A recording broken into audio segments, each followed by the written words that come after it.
Item ಯಾವುದೇ ಇರಲಿ try ಮಾಡಿ ಆಚಿ ಚಿಕನ್ ಮಸಾಲಾ. ಆಚಿ ಚಿಕನ್ ಮಸಾಲಾ. ದೌರ್ಜನ್ಯ ಕೇಸ್ಗೆ ಸಂಬಂಧಪಟ್ಟಂತೆ ಪಂಚಮಸಾಲಿ ಭಕ್ತರಿಂದ ಷಡ್ಯಂತ್ರದ ವಿರುದ್ಧ ತೀವ್ರ ಆಕ್ರೋಶ ಕೇಳಿ ಬರ್ತಾ ಇದೆ. ಗದಗದಲ್ಲಿ ಜಯಮೃತ್ಯುಂಜಯ ಶ್ರೀಗಳ ಭಕ್ತರು ಆಕ್ರೋಶವನ್ನ ಹೊರಹಾಕಿದ್ದಾರೆ. ನಮ್ಮ ಸ್ವಾಮೀಜಿ ಅವರದ್ದು ಯಾವುದೇ ತಪ್ಪಿಲ್ಲ, ಮಹಿಳೆ ಶ್ರೀಗಳ ತೇಜೋವಧೆ ಮಾಡ್ತಿದ್ದಾರೆ. ದೂರು ನೀಡಿದ ಮಹಿಳೆ ಯಾರು ಅಂತಾನೆ ಗೊತ್ತಿಲ್ಲ, ಆದರೂ ಕೂಡ ಇವರು ಆ ದೂರನ್ನ ಹೆಂಗೆ ತಗೊಂಡ್ರು ಅಂತ ಪ್ರಶ್ನೆ ಮಾಡಿದ್ದಾರೆ.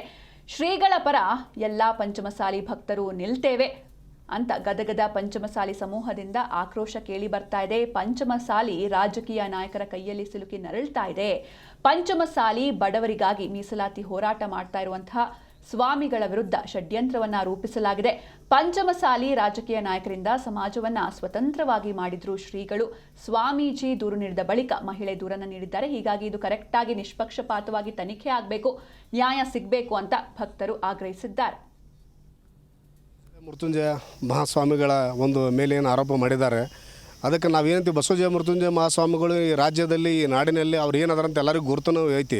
ಅದಕ್ಕೆ ಏನು ಆರೋಪ ಮಾಡ್ತಾ ಇದ್ದಾರೆ, ಯಾಕಂದ್ರೆ ನಾವು ಏನೈತಿ ಅಂದ್ರೆ ಮೀಸಲಾತಿ ಹೋರಾಟ ಈ ಒಂದು ಕುಗ್ಗಿಸುವಂಥ ಕೆಲಸಗಳನ್ನು ಮಾಡೋಕ್ಕೆ ಮತ್ತು ಹಾಗೂ ಪಂಚಮಸಾಲಿ ಸಮಾಜ ರಾಜ್ಯದೊಳಗೆ ಜಾಗೃತ ಆಗೈತಿ. ಅವ್ರನ್ನ ಏನಾರು ನಾವು ಬಿಟ್ಟು ಅಂದ್ರೆ ಈಗ ಬಿಟ್ಟು ಅಂದ್ರೆ ಇದಾಗತ್ತಾರ ಅಂತೇಳಿ ಅದಕ್ಕೆ ಅವ್ರನ್ನ ಬಗ್ಗಿ ಬಡಿಯೋಕೆ ಆ ಒಂದು ಕೆಲಸಗಳನ್ನು ಬಸವಜಯ ಮೃತ್ಯುಂಜಯ ಮಹಾಸ್ವಾಮಿಗಳ ಮ್ಯಾಗ ಆರೋಪ ಮಾಡ್ಯಾರ. ಅದಕ್ಕೆ ನಾವು ಅದೇನಂತೀವಿ ಅಂದ್ರೆ ಈಗೆಲ್ಲ ಸತ್ಯಾಸತ್ಯದವರೆಗೆ ಬರಲಿ, ಯಾರು ಏನು ಮಾಡಾಕುಂತಾರ ಎಲ್ಲರಿಗೂ ಗುರ್ತೈತಿ, ರಾಜ್ಯದೊಳಗಿರುವಂಥ ದರೊಬ್ಬ ವ್ಯಕ್ತಿಗೂ ಗುರ್ತೈತಿ. ಅದಕ್ಕೆ ಇದರಿಂದ ಯಾರು ಷಡ್ಯಂತ್ರಗಳನ್ನು ಮಾಡಾಕುಂತಾರ ಅವ್ನು ಏನು ಒಂದು ಇದ್ರೊಳಗೆ ಈ ಬಗ್ಗೆ ಮಾತಾಡೋದಕ್ಕೆ ನಮ್ಮ ಜೊತೆ ಪಂಚಮಸಾಲಿ ಮುಖಂಡರು ಬಸವರಾಜ್ ಅವರಿದ್ದಾರೆ, ದೂರವಾಣಿ ಸಂಪರ್ಕದಲ್ಲಿ ಜಾಯಿನ್ ಆಗಿದ್ದಾರೆ. ನಮಸ್ತೆ ಸರ್, ನನ್ನ ಧ್ವನಿ ಕೇಳಿಸ್ತಾ ಇದೆಯಾ? ನಮಸ್ಕಾರ ಮೇಡಮ್, ಕೇಳ್ತಾ ಇದೆ. ಸರ್, ಮೊದಲನೇದಾಗಿ ಶ್ರೀಗಳ ವಿರುದ್ಧ ಈ ರೀತಿ ಗಂಭೀರ ಆರೋಪ ಕೇಳಿ ಬಂದಿದೆ, ಇದಕ್ಕೆ ನೀವೇನ್ ಹೇಳ್ತೀರಾ ಸರ್? ನೋಡಿ ಮೇಡಮ್, ಕಳೆದ 4 ವರ್ಷದಿಂದ ಈ ರಾಜ್ಯದ ಇತಿಹಾಸದಲ್ಲಿ ಯಾರೂ ಹೋರಾಟ ಮಾಡಲಾರದಷ್ಟು ಹೋರಾಟ ಇವತ್ತು ಜಗದ್ಗುರುಗಳು ಬಸವಜಯ ಮೃತ್ಯುಂಜಯ ಮಹಾಸ್ವಾಮಿಗಳು ಇವರು ಇಡೀ ರಾಜ್ಯಾದ್ಯಂತ ಹೋರಾಟವನ್ನ ಮಾಡಿದ್ದಾರೆ. ಸೊ ಇದು ಏನಾಗಿದೆ ಅಂತಂದ್ರೆ, ಸಮಾಜ ರಾಜಕಾರಣಿಗಳ ಕಪಿಮುಷ್ಟಿಯಲ್ಲಿ ಇತ್ತು, ಈಗ ಸಮಾಜ ಸ್ವತಂತ್ರವಾಗಿದೆ, ಸಮಾಜದ ನಾಯಕರು ಹುಟ್ಟಿದ್ದಾರೆ. ಬಟ್ ಒಟ್ಟಾರೆ ಹೇಳ್ಬೇಕು ಅಂದ್ರೆ ಹೋರಾಟವನ್ನ ಕುಗ್ಗಿಸ್ಬೇಕಂತಕ್ಕಂಥ ಒಂದು ವ್ಯವಸ್ಥಿತವಾಗಿ ಒಂದು ಸಂಚು ಹುನ್ನಾರ ಇದರ ಹಿಂದೆ ನಡೆದಿದೆ ಅಂತಕ್ಕಂಥದ್ದು ಬಹಳ ಸ್ಪಷ್ಟವಾಗಿ ಇವತ್ತು ಭಕ್ತರ ಮನಸ್ಸಿನಲ್ಲಿ ಮೂಡಿದೆ. ಸರ್, ಈಗ ಯಾಕೆ ಈ ರೀತಿ ಷಡ್ಯಂತ್ರ ಮಾಡಿರ್ಬೋದು, ಹಾಗೆ ಯಾರು ಮಾಡಿಸಿರಬಹುದು ಅಂತ ನಿಮ್ ಪ್ರಕಾರ? ನೋಡಿ ಮೇಡಮ್, ಇವತ್ತು ಏನಾಗಿದೆ, ಇಡೀ ರಾಜ್ಯದಲ್ಲಿ ಸಂಘಟನೆ ಬಹಳ ಪ್ರಬಲವಾಗಿ ಸಂಘಟನೆ ಇವತ್ತಾಗಿದೆ. ಕಳೆದ ಬೆಳಗಾವಿನಲ್ಲಿ ಇಡೀ ಸಮಾಜ ಹೋರಾಟ ಮಾಡುವಾಗ ಈ ಸರ್ಕಾರ ಲಾಠಿ ಚಾರ್ಜ್ ಅನ್ನ ಮಾಡಿತು. ಲಾಠಿ ಚಾರ್ಜ್ ಮಾಡಿದಾಗ ಸಮಾಜ ಆಕ್ರೋಶವಾಗಿದೆ. ಈಗ ಪೂಜ್ಯರನ್ನ ಹೆಂಗಾದ್ರೂ ಮಾಡಿ ಹೋರಾಟವನ್ನ ಹತ್ಕಕ್ಕಂತ ಒಂದು ಕೆಲಸ ರಾಜಕಾರಣಿಗಳು ಮಾಡ್ತಿರ್ಬೋದು ಅಂತಕ್ಕಂಥದ್ದು ನಮ್ಮ ಸಮಾಜದಲ್ಲಿ ಇವತ್ತು ಅದು ಗೊತ್ತಾಗ್ತಾ ಇದೆ. ಇನ್ನು ಈ ಷಡ್ಯಂತ್ರ ಅಂತ ನೀವೇನ್ ಹೇಳ್ತಾ ಇದ್ದೀರಾ, ಇದ್ರ ವಿರುದ್ಧ ಯಾವ ರೀತಿ ಮುಂದೆ ಹೋರಾಟ ಮಾಡ್ಬೇಕು ಅಂತ ಅನ್ಕೊಂಡಿದ್ದೀರಾ?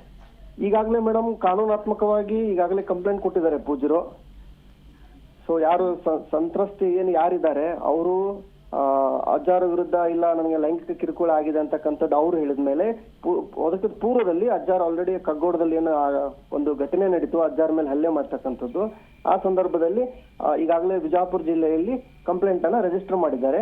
ಬಟ್ ಯಾವ ಒಂದು ಸುದ್ದಿಯನ್ನ ಬಿಸ್ತರಿಸ್ತಾ ಇದ್ರು, ಅಜ್ಜಾರ್ ಹೋಗಿ ಸ್ಟೇ ಅನ್ನ ತಗೊಂಡ್ಬಂದಿದ್ರು. ಅಂದ್ರೂ ಕೂಡ ಕಂಟೆಂಪ್ಟ್ ಆಫ್ ಕೋರ್ಟ್ ಅಂದ್ರೆ ಒಂದು ಕೋರ್ಟ್ ಅಲ್ಲಿ ಯಾವ್ದು ಇದು ಮಾಡಬಾರ್ದು, ತೇಜೋವಧೆ ಮಾಡಬಾರ್ದು ಅಂತ ಹೇಳಿದ ಮೇಲೇನು ಒಂದು ಸುದ್ದಿ ಪ್ರಸಾರ ಆಗ್ತದ ಅಂತಂದ್ರೆ ಇದೇನೋ ಇದು ವೈಯಕ್ತಿಕವಾಗಿ ತಗೊಂಡೇನೋ ಮಾಡ್ತಿರ್ಬೋದು ಅಂತಕ್ಕಂಥದ್ದು ಸರ್ವೇ ಸಾಮಾನ್ಯ ಮೇಲ್ನೋಟಕ್ಕೆ ಕಾಣ್ತಾ ಇದೆ. ಸರ್, ಈಗ ಯಾವಾಗ ಶ್ರೀಗಳು ಮೀಸಲಾತಿ ಹೋರಾಟದ ಬಗ್ಗೆ ಧ್ವನಿ ಎತ್ತಿದ್ರು, ಅದಾದ್ಮೇಲೆ ಸಾಕಷ್ಟು ಅವರ ವಿರುದ್ಧ ಆರೋಪಗಳು ಕೇಳಿ ಬಂತು. ಅಂದ್ರೆ ಮಠದಲ್ಲಿ ಕೆಲವೊಂದಿಷ್ಟು ಸಮಸ್ಯೆ ಆಗಿರ್ಬೋದು, ಈಗ ಮಹಿಳೆ ಒಂದು ಏನು ದೂರನ್ನ ನೀಡಿರುವಂತದ್ದು. ಹೀಗಾಗಿ ಈ ಮೀಸಲಾತಿ ಹೋರಾಟಕ್ಕೆ ಇವರು ಧ್ವನಿಯಾಗಿದ್ದೇ ಈ ಒಂದು ಆರೋಪಕ್ಕೆ ಮುಖ್ಯ ಕಾರಣ ಆಯ್ತಾ, ಹೇಗೆ ಅಂತ? ನೋಡ್ರಿ ಮೇಡಮ್, ಈಗ ಸಮಾಜ ಜಾಗೃತವಾಗಿದೆ. ಸಮಾಜದ ಪೂಜ್ಯರು ಭಾರತೀಯ ಜನತಾ ಪಕ್ಷ ಇರುವಾಗಲೂ ಹೋರಾಟ ಮಾಡಿದ್ರು, ಕಾಂಗ್ರೆಸ್ ಪಕ್ಷ ಇರುವಾಗಲೂ ಹೋರಾಟ ಮಾಡಿದ್ರು. ಇರ್ರೆಸ್ಪೆಕ್ಟಿವ್ ಆಫ್ ಪಾರ್ಟಿ ಹೋರಾಟ ಮಾಡ್ತಾ ಬಂದ್ರು. ಕೆಲವೊಬ್ರಿಗೆ ಮಾಡಬಾರ್ದು ಇಲ್ಲ ಮಾಡ್ಬೇಕು ಅಂತಕ್ಕಂಥ ವಿಚಾರ ಇದೇನಿದೆ ಅಲ್ಲ, ಪೂಜ್ಯರು ಬಹಳ ಕ್ಲಿಯರ್ ಆಗಿದ್ದಾರೆ. ಸರ್, ಜನರಿಗೆ ಕಟ್ಟ ಕಡೆಯ ಪಂಚಮಸಾಲಿ ಸಮಾಜಕ್ಕೆ ನ್ಯಾಯ ಕೊಡ್ಬೇಕಂತಕ್ಕಂಥದ್ದು ಅವರು ಪ್ರಾಮಾಣಿಕವಾಗಿ ಕಳೆದ 4 ವರ್ಷದಿಂದ ನಿರಂತರವಾಗಿ ಹೋರಾಟವನ್ನ ಮಾಡ್ತಿದ್ದಾರೆ. ಓಕೆ ಸರ್, ಇನ್ನು ಆದಷ್ಟು ಬೇಗ ಸತ್ಯಾಸತ್ಯತೆ ಗೊತ್ತಾಗ್ಲಿ ಅನ್ನೋದೇ ನಮ್ಮ ಆಶಯ. Thank you so much Basavaraj ಅವರೇ, ಜಿ ಕನ್ನಡ ನ್ಯೂಸ್ ಜೊತೆ ಮಾತಾಡಿದ್ದಕ್ಕೆ.